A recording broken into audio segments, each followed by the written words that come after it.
ათასობით დარტყმა, დაზიანებული აპარატურა და 80 წლის მოხუცის ექვივალენტური ტვინი. ეს არის ის შემზარავი ფასი, რომელსაც მებრძოლები ხშირად საკუთარი სისხლით იხდიან ოქტაგონზე დიდების სანაცვლოდ. I've seen so many guys, Joe, I can't say names, but it's crazy how many guys I've seen that left their career in the gyms. Yeah. Because they spar too hard. Every sparring for them, it's about winning the round. მაგრამ რა მოხდება თუ გეტყვით, რომ ამ პრობლემის ნამდვილი საფუძველი არაუშუალოდ საჩვენებელი ბრძოლებში ოქტაგონზე, არამედ ვარჯიშის დროს დარბაზში იმალება. იქ სადაც ყოველი დაცული დარტყმა, ყოველი რაუნდი თავსაცავით, ნელ-ნელა შეუმჩნევლად ანადგურებს მებრძოლების მომავალს. დღეს მოგიყვებით MMA-ის ბნელ მხარეზე. ის თუ რა არის CTE, რატომ უნდა მივაქციოთ ყველა მყურადღება მას და რა საშინელი შედეგები შეიძლება მოყვეს მის უყურადღებოდ დატოვებას. მე შეგახსენებთ, რომ ჩვენს არხს MMA-ის უგემრიელეს კროკოს კრეკებთან ერთად უყურებთ. ჩემი მეგობარი ბრენდი ისევ აქ არის, ჩვენ კი შეგვიძლია დავიწყოთ. რას უშვება ბევრი თავში დარტყმა MMA-ის მებრძოლს. რა თქმა უნდა, პირველ რიგში სანამ სხვა ყველაფერზე ვისაუბრებ, უნდა განვმარტო რა არის CTE. CTE, ანუ ქრონიკული ტრამვული ენცეფალოპათია, არის ტვინის დეგრადაციული დაავადება, რომელიც ხდება ყველასთან, ვისაც თავის არეში განმეორებითი ტრამვები აქვს მიღებული. დღევანდელ ეპიზოდში თქვენს ყურადღებას გავამახვილებ CTE-ის ისეთ მძიმე შემთხვევებზე, რომელმაც დიდი გავლენა მოახდინა ათლეტის ცხოვრებაზე, კონკრეტულად კი მებრძოლებსა და ამერიკული ფეხბურთის მოთამაშეებზე, რადგან ძირითადად ამ ორ სპორტში არის პირდაპირი კონტაქტი, სადაც შეიძლება ძალიან მძიმე ტრამვა მიიღოს ათლეტმა თავის არეში. ფონდ CFL-ის კვლევის თანახმად, CTE იწვევს ტვინში ცილის დაგროვებას, რომელსაც ტაუ ეწოდება. ეს ცილა საბოლოო წყვეტს გამართულ ფუნქციონირებას, იწვევს მის გარშემო არსებული სხვა ცილების წყობრიდან გამოსვლას და სიკვდილს, რაც პირდაპირ მნიშვნელობით იწვევს ტვინის დაპატარავებას. მიუხედავად იმისა, რომ ჩვენ პირდაპირ ვერ დავადასტურებთ ადამიანს CTE აქვს თუ არა, იქამდე სანამ არ გარდაიცვლება, არსებობს ძალიან ბევრი მკაფიო ნიშან-თვისება, რომელზეც შეიძლება ადამიანს შეატყოთ, რომ დიდი პრობლემის ქვეშაა. CTE-ის ადრეული სიმპტომები პაციენტს 20-30 წლის ასაკში უვლინდება და სწორედ ამ დროს ხდება ქცევითი ცვლილებები. ეს სიმპტომები მოიცავს პარანოიას, იმპულსების კონტროლის პრობლემებს, აგრესიას, გუნება-განწყობის ცვალებადობას, დეპრესიასა და შფოთვას. თუ ტონი ფერგიუსონის შემთხვევა შევხედავთ, ყველა ეს სიმპტომი თანხმედრაშია მისი მეუღლის პრეტენზიებთან მანიაკალური ქცევისა და მძიმე პარანოიის შესახებ. ტონის მეუღლე აცხადებდა, რომ იგი აბსოლუტურად პარანოიკი იყო. მას სჯეროდა, რომ ოპერაციის დროს მუხში რაღაც ჩიპი ჩაუდგეს და რომ მის სახლში კედლებში ვიღაც ტიპები იყვნენ, რომლებიც მას უთვალთვალებდნენ. ამიტომ მთელ სახლში კედლები დაანგრია. ტონის მეუღლეს შემაკავებელი ორდერის გამოწერაც კი მოუწია, რომელიც შემდეგ იდეაში გააუქმა. კრისტინას თქმით, ფერგიუსონს მსგავსი რაღაცები ჯერ კიდევ The Ultimate Fighter-ში ყოფნის დროს დაეწყო. ან ლოგიკურად რო ვივარაუდოთ, ტონი ფერგიუსონი CTE-ით მთელი მისი კარიერის განმავლობაში იტანჯებოდა, რაც ასევე იმას ნიშნავს, რომ ყოველი შემდეგი მისი ბრძოლის მერე სიტუაცია უფრო და უფრო მძიმდებოდა. ეს ნამდვილად ვერ დადასტურდება მის სიკვდილამდე, მაგრამ თუ გავითვალისწინებთ მისი ბრძოლის სტილს და იმ დარტყმებს, რასაც ის იღებდა, აი უბრალოდ Justin Gage-ის ამ ბრძოლასაც რომ შევხედოთ, ხო? მისი ქცევა დიდი ალბათობით CTE-ის შედეგია. ეს ყველაზე მძიმე შემთხვევა არ არის, რადგან ახლა მოგიყვებით კრის ბენუას შოკის მომგვრელ ისტორიას. მიუხედავად იმისა, რომ ის არ ყოფილა UFC-ის მებრძოლი, ან ორთაბრძოლების ათლეტი, კრის ბენუას ისტორია ალბათ ყველაზე ცნობილი და შოკის მომგვრელი შემთხვევაა CTE-ით გამოწვეული ქცევითი ცვლილებების, პარანოიისა და ძალადობის. თუ აქამდე არ გაგიგიეთ ეს ამბავი, კრის ბენუა იყო WWE-ის პროფესიონალი მოჭიდავე, რომელმაც მოკლა თავის ცოლი, მოკლა თავის შვილი და ბოლოს თავიც მოიკლა. დეტალებში ნამდვილად აღარ მინდა შესვლა, მაგრამ ეს ადამიანი ნამდვილად არის CTE-ის ქცევითი სიმპტომების ყველაზე საშინელი გამოვლინება. მიუხედავად იმისა, რომ მას ნამდვილი მუშტები და წიხლები არ ხვდებოდა, მისი გარდაცვალების შემდეგ დადასტურდა, რომ მას ჰქონდა CTE-ის ძალიან მძიმე ფორმა და მისი ტვინი 80 წლის ალცჰეიმერით დაავადებული ადამიანის ტვინის ექვივალენტური იყო. მას რეალურად მწარე მუშტები, იდაყვები და წიხლები არ ხვდებოდა. თუმცა ჰქონდა საფირმოილეთი, ყვინთავით თავით დარტყმა და სავარაუდოა, რომ სწორედ აქედან დაიწყო მისი დაავადება. ბენუას შემთხვევა ალბათ არის ერთ-ერთი ყველაზე თვალსაჩინო მაგალითი, თუ რა პრობლემები შეიძლება გამოიწვიოს ადამიანში CTE-ით დაავადება. მე წაგან გითხარით, რომ ეს დაავადება რიგ შემთხვევებში ადრევე ჩნდება, თუმცა არსებობს გვიანი სიმპტომებიც.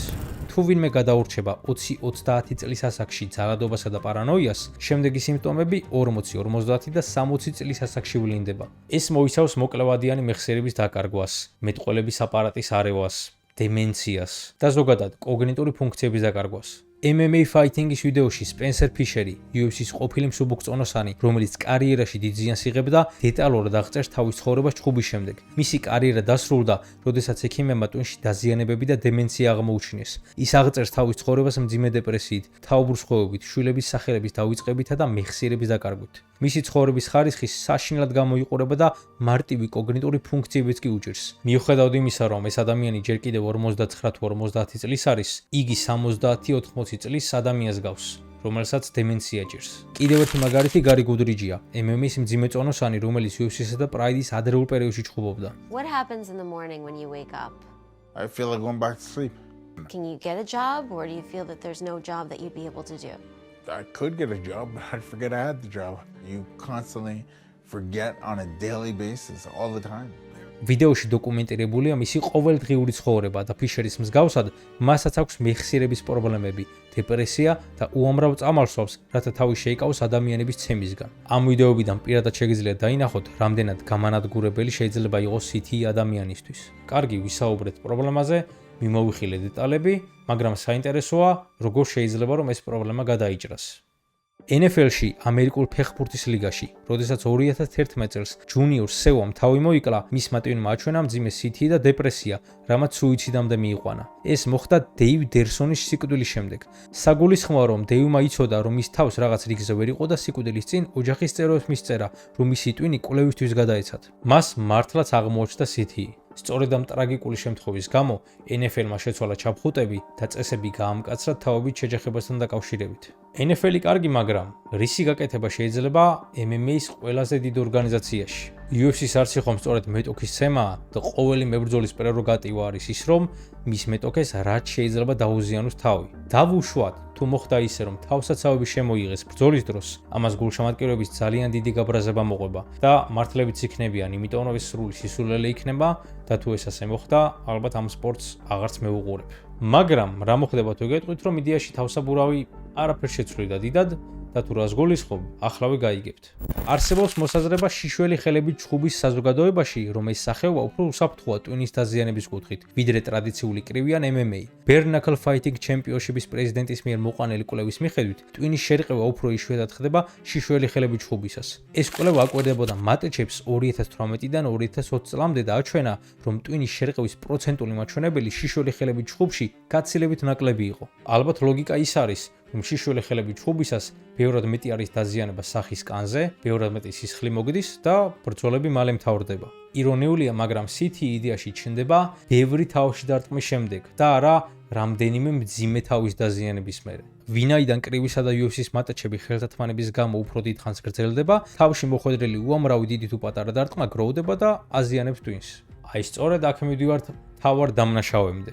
როცა ვთქვი, რომ თავსაცავი დიდად ვერაფერს ვერ შეცვლი და გულისხმობდი იმას, რომ ამან შეიძლება სიტუაცია უფრო გააუარესოს.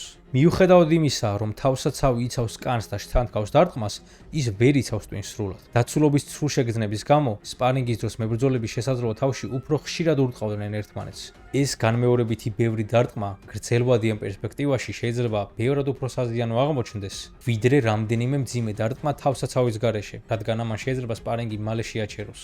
ბევრი უცხოური სოლიდური წყაროსგან გაიგებთ, რომ ერთ-ერთი მთავარი დამნაშავე CTE დაავადებისა სწორედ რომ სპარინგია. თუ გავითვალისწინებთ, რომ UFC-ის მებრძოლები წელიწადში მხოლოდ 2-ჯერ ან 3-ჯერ ჩხუბობენ, ოქტაგონზე მიღებული ზიანი არ არის ის, რაც საბოლოოდ CTE-ს იწვევს, თუმცა ხელს ნამდვილად უწყობს. ტრამვების უმეტესობა მძიმე სპარინგების შედეგია. მენი პაკიაოც კი ამბობდა, რომ პიკის დროს 36 რაუნდს სპარინგობდა ერთდროულად. მებრძოლებმა, რომლებსაც ჰოლანდიური კიკბოქსინგის გამოცდილება აქვთ, მაგალითად არისტა როერიმი, იციან, რომ ისინი მძიმე სპარინგებს თითქმის ყოველდღე ატარებდნენ. გარკვეულ წრეებში ახალგაზრდა ტიპები, რომლებიც სპარინგობენ, რაღაც მძიმე სპარინგის კულტურა აქვთ. დაცულობის ცრუშეგრძნება, როდესაც თავის დაცული გაქვს, ხელთათმანებიც გიკეთია და ფეხებსაც იცავ, გაფიქრებინებს, რომ ყველანაირი დარტყმის ატანა შეგიძლია.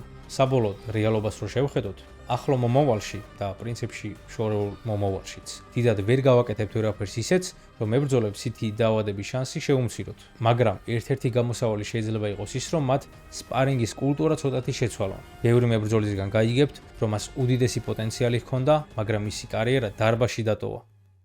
კარგი, გავედი ბოლოსკენ და გეტყვით, რომ იდეაში რახან ბრძოლებში დიდად არაფერი არ შეიცვლება, იმედია, სპარინგის კულტურას მაინც ეშველება რამე, რომ ბევრმა მებრძოლმა, რომელსაც დიდი მომავალი აქვს, ტონის და სხვა მსგავსი ადამიანების ბედი არ გაიზიარონ. სპარინგის დროს უსაფრთხოება იმაზე ბევრად მნიშვნელოვანია, ვიდრე გონიათ. მით უმეტეს ისეთი მოყვარული ადამიანებისთვის, რომელიც მაგალითად მე ვარ. სპარინგის დროს ყველანაირი დამცავი მიკეთია, თუმცა ვცდილობ მაქსიმალურად ფრთხილად ვიყო, რადგან ამ სპორტში, როგორც იცით, ვარჯიშიც კი არ არის უსაფრთხო. დარბაზი არის ადგილი, მოყვარულებზე მაქვს რა თქმა უნდა ლაპარაკი, სადაც ერთმანეთს უბრალოდ მაქსიმალურად ხელი უნდა შევუწყოთ, რომ ტექნიკა დაამუშაოთ და იმაზე ბევრად უკეთესი იყოთ, ვიდრე წინა ვარჯიშზე იყავით. გავაფრთხილდით თავს, პირდაპირ და არაპირდაპირ მნიშვნელობით. მე კი გამშვიდობები და გეტყვით, რომ თუ მოგწონთ ჩემი კონტენტი, გამოიწერეთ არხი, გამიხარდება ამ ვიდეოსაც თუ მოიწონებთ, მე კი შეგხვდებით მომავალ ეპიზოდში. აბა ჰე და აბა ხო.